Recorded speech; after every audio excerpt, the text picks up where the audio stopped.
ॐ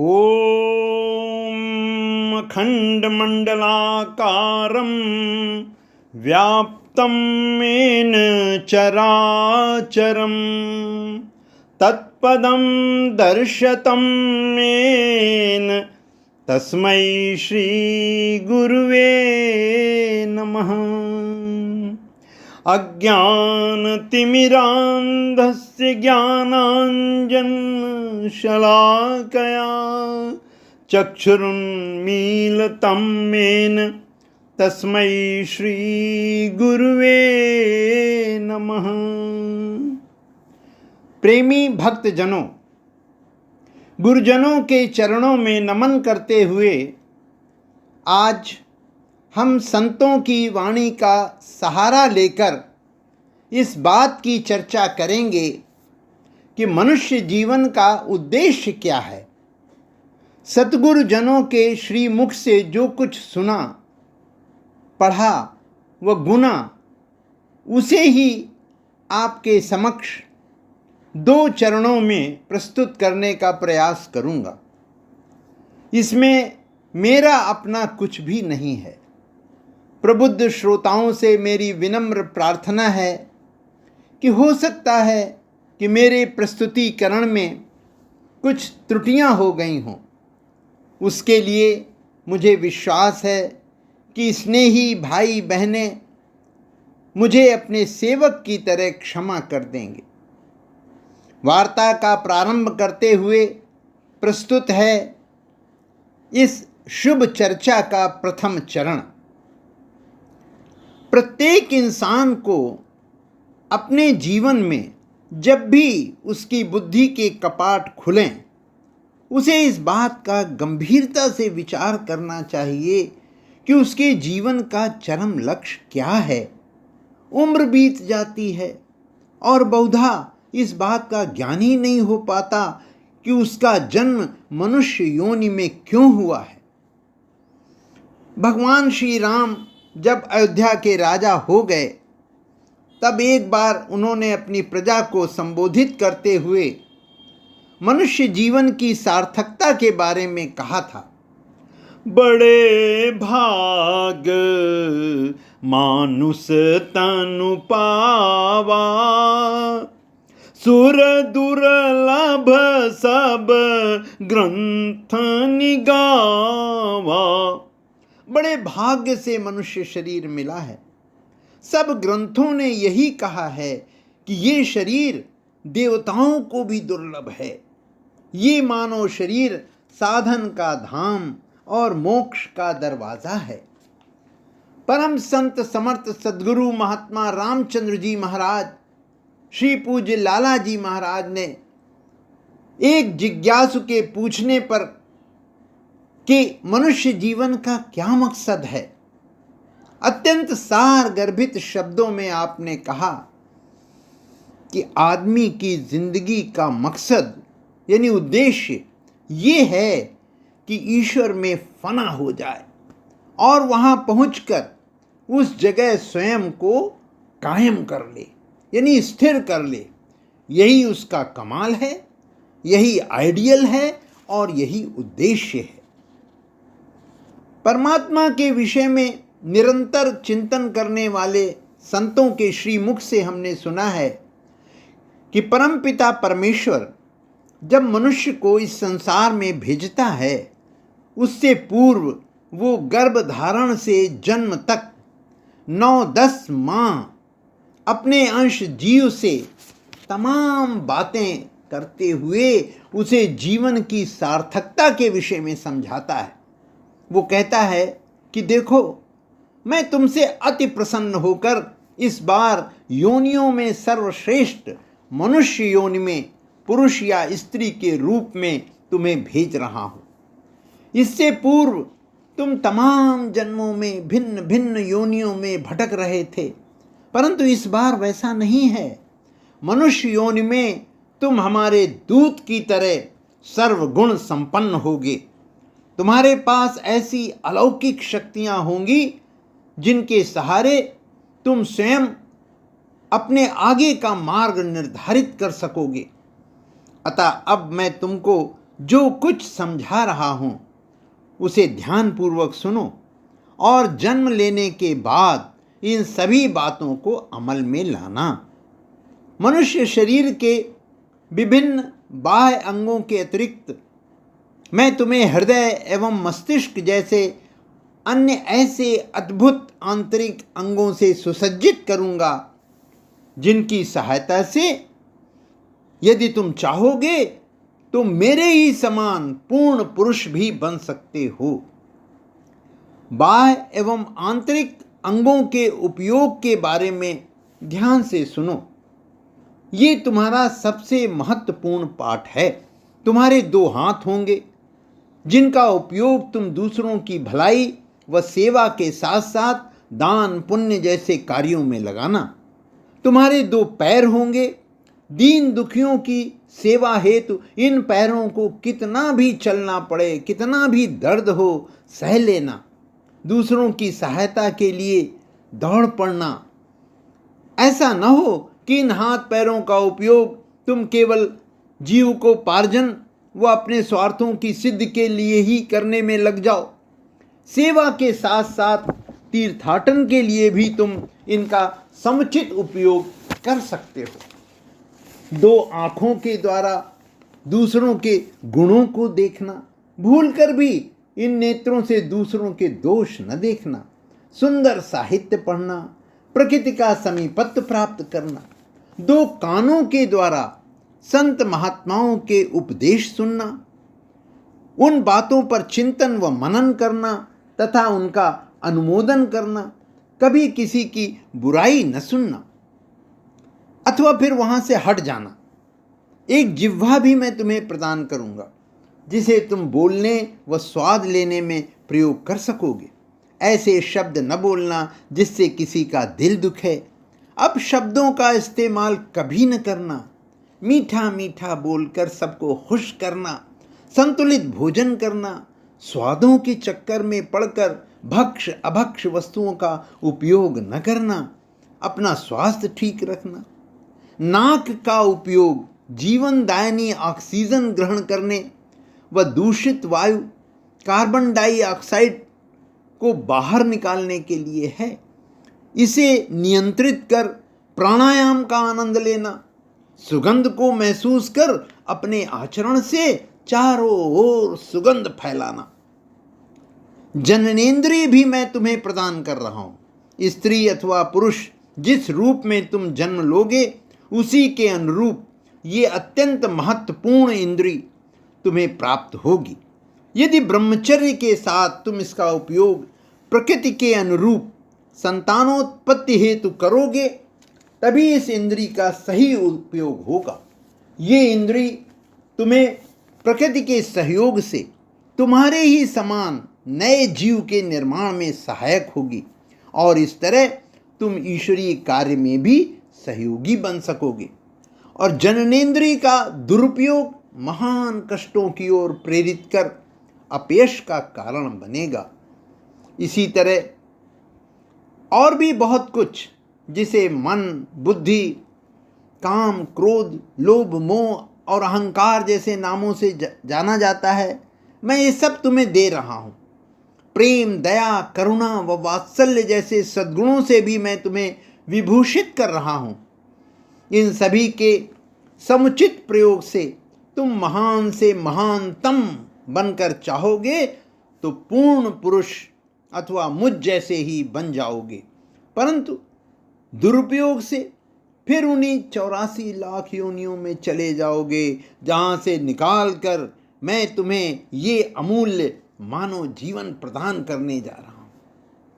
उपर्युक्त सभी बातें और इनसे भी बहुत कुछ ज़्यादा परमात्मा जो हम सब का पिता है 270 से 300 दिनों में अर्थात 9 से 10 माह में प्रतिदिन कक्षाएं लेकर बड़े प्यार से समझाता है।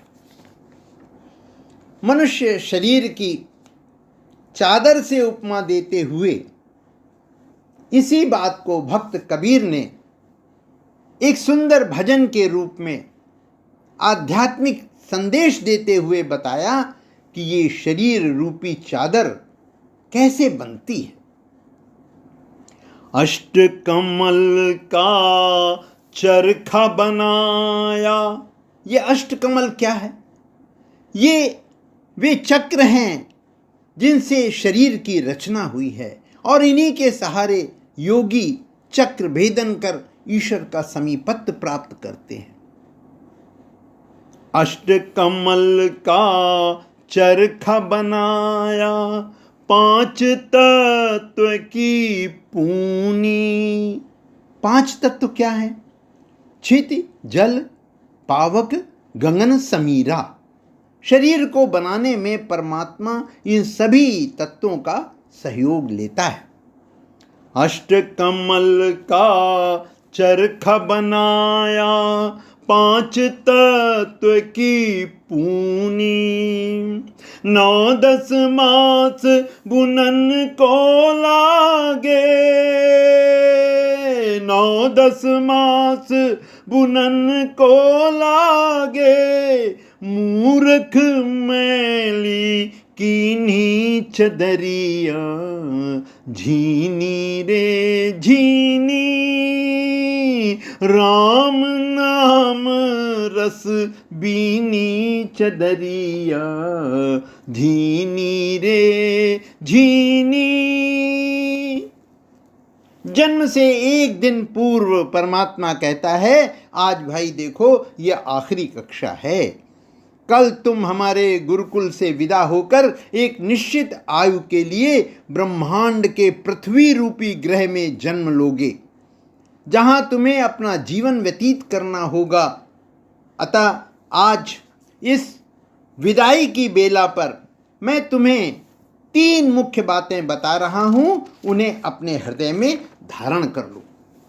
पहली बात तो यह है कि तुम्हें ये ज्ञात नहीं होगा कि पृथ्वी लोक में कितना जीवन व्यतीत करना है, अर्थात मृत्यु का दिन व समय तुम्हें पता नहीं रहेगा।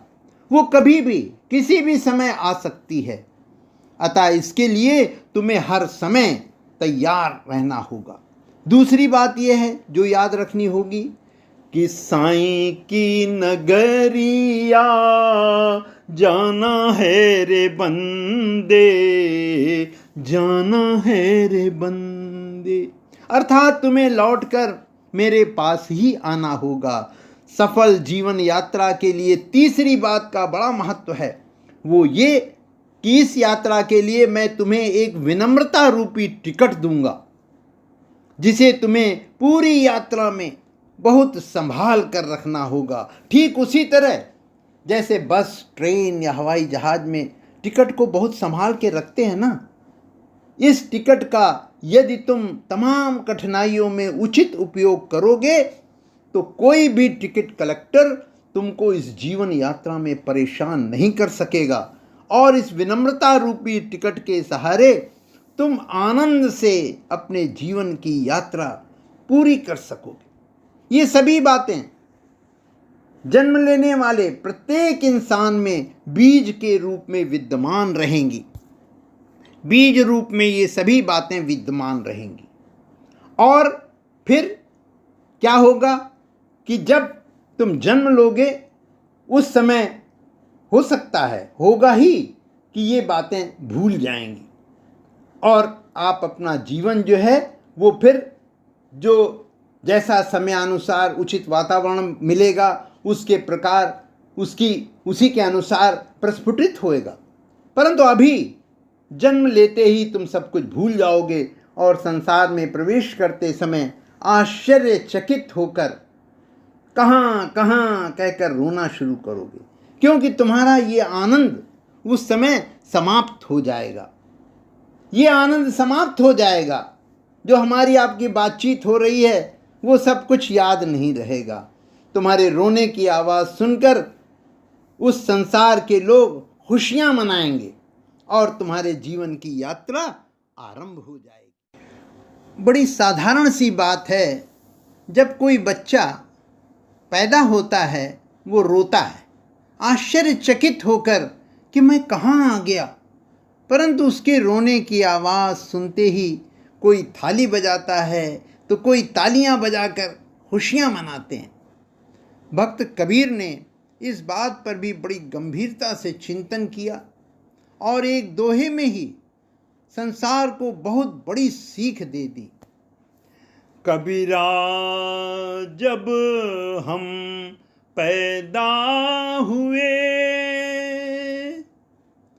कबीरा जब हम पैदा हुए, जग हंसे हम रोए,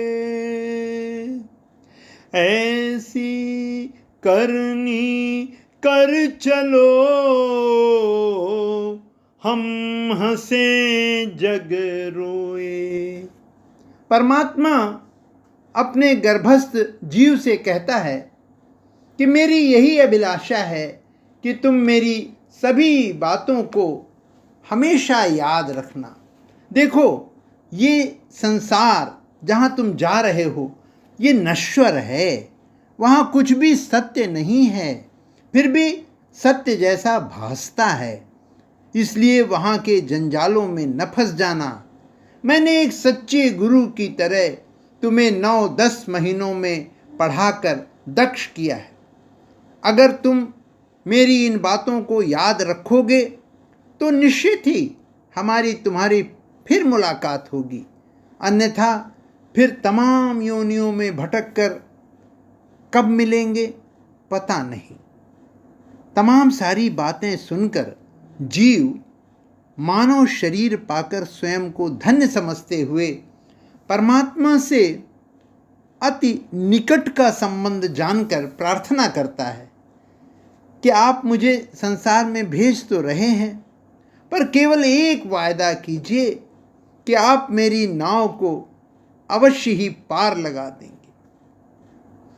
प्रार्थना सुनकर पुनः प्रभु बोले कि देखो, उस नश्वर संसार में जहाँ तुम जन्म लेने जा रहे हो वहाँ सब कुछ माया का ही खेल है, सच कुछ भी नहीं है। जैसे कोई स्वप्न देखता हो, सच लगेगा पर सच होगा नहीं।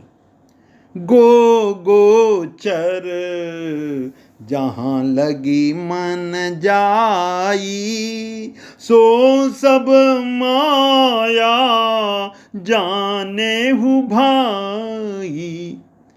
मायावी दुनिया का ऐसा ही तमाशा है, वहाँ तुम्हें नाटक की तरह अपना एक पार्ट अदा करना है।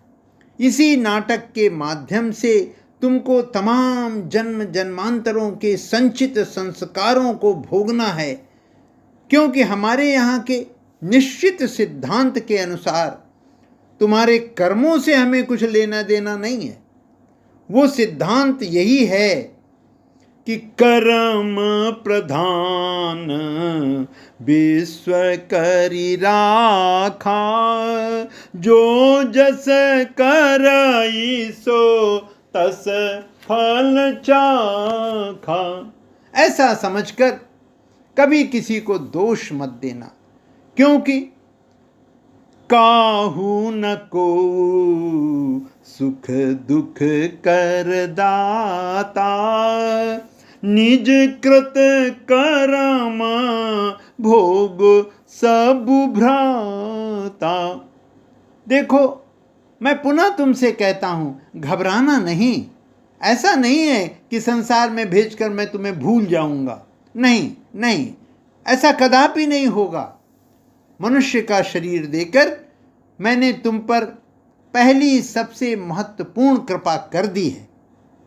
यदि तुम सत्कर्म करते हुए मेरी कुछ बातें भूल भी गए तो भी मैं पुनः दूसरी कृपा के रूप में अपने ही समान किसी महान आत्मा के स्वरूप में जन्मे सतगुरु से तुम्हारी भेंट करवाऊंगा, जो तुम्हें पुनः इन सभी बातों का स्मरण कराएगा। मेरे समान ही तुम्हें प्यार से सचेत करेगा। जन्म के बाद दुनिया के झंझावात में तुम जो कुछ भूल गए हो वो सब स्मरण कराएगा। बच्चा जब पैदा होता है उसका सबसे पहला गुरु उसकी माँ होती है। फिर विद्यालय महाविद्यालयों में उसे बहुत से शिक्षा गुरु मिलते हैं। संस्कारवश समयानुसार फिर उसकी भेंट एक बार समर्थ सद्गुरु से अवश्य होती है। इसे ही भक्त कबीर ने अपने भजन में इस यूं बात का भी बड़ी गंभीरता से चिंतन किया। जब मोरी और एक दोहे में चादर ही संसार घर को बन बहुत बड़ी सीख दी आई, थी। अर्थात कबीरा जब हमारा जन्म हुआ, जब मोरी चादर घर बन आई, रंगरेज को दीन्ही। रंगरेज कौन है? हमारा प्यारा सद्गुरु ही रंगरेज है। जब मोरी चादर घर बन आई, रंगरेज को दीनी।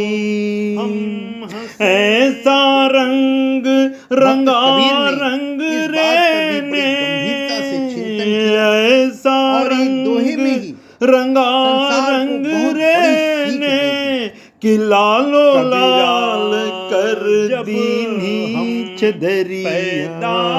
झीनी रे झीनी कबीरा, राम नाम रस बीनी चदरिया। झीनी रे झीनी। तो भाई ऐसा नहीं है कि परमात्मा हमें जन्म देकर भूल जाता है। वो एक बार सद्गुरु से अवश्य मिलवाता है और उस वक्त तुम्हें स्वयं अपने ऊपर कृपा करनी होगी। इस कृपा को निज कृपा कहते हैं। ये तीसरी कृपा का मनुष्य जीवन में सबसे बड़ा स्थान है। जिस किसी ने इस कृपा को अपना लिया वो चेत गया और समझो बात बन गई। इस कृपा के अंतर्गत समर्थ सद्गुरु की आज्ञा का अक्षरशः पालन करना होता है। आखिरी कक्षा अभी पूरी नहीं हुई है। इसे अगले चरण में पूरी करने का प्रयास करूँगा। अभी तो हमें बस इतना याद रखना है कि देह धरे कर यहाँ फल भाई, भजिए राम सब काम बिहाई। जय श्री राम। बंधुवर, अगर आपको ये वीडियो और प्रयास अच्छा लगा हो तो आप हमारे YouTube चैनल राम समाधि आश्रम संत थानेदार को लाइक, सब्सक्राइब और कमेंट करने की कृपा करें। ज़्यादा से ज़्यादा शेयर करें और एक विनम्र निवेदन है कि आप वीडियो को पूरा सुना करें और कमेंट करके ये अवश्य बताएं कि वीडियो आपको कैसा लगा।